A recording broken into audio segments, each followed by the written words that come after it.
आज 11 जून. हो हो आज बऱ्याच ठिकाणी म्हणजे सुरुवात होणार दुपार संध्याकाळच्या मग 4-5च्या नंतर. हो हो एकदा दुपार ऊन पडेल बघा एकदा.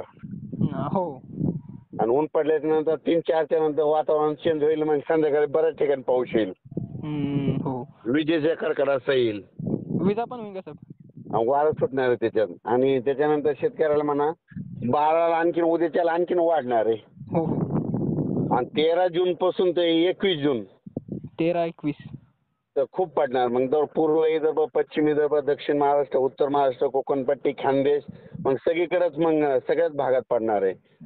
आणि 16 पासून जास्त मग विदर्भात जास्त पडणार आहे. 16, हो 17, 18 तोपर्यंत पूर्व विदर्भ, पश्चिम विदर्भ, उत्तर महाराष्ट्राकडे.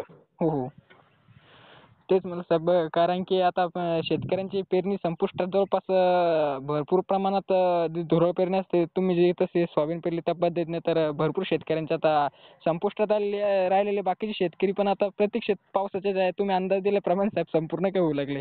हो सगळे नाही शेत तयार करून दिलेत. आता मी इकडे 5 एकर चाललो. काय जण ती इथेच कापसा झाले ते 29 जून वाले. तर तुम्ही आता मी त्याचा एक व्हिडिओ तयार केलाय आता एक. हो तेच म्हणलं साहेब, कारण की कालपासून तुम्हाला कॉल करणार होतो, कारण की तुम्ही सांगितलं होतं की पावसाचं अनुकूल वातावरण सक्रिय झाल्यानंतर कॉल म्हणजे तशा पद्धतीने झाले. तर मी म्हणलं साहेबांना कॉल आणि तुम्हाला एक सांगतो आज पण आभाळ लाल होणार आहे बघा. फोटो काढून ठेवा वाटलं बघा 72 तासात पाऊस येते की नाही. नक्कीच. खूप खूप धन्यवाद साहेब.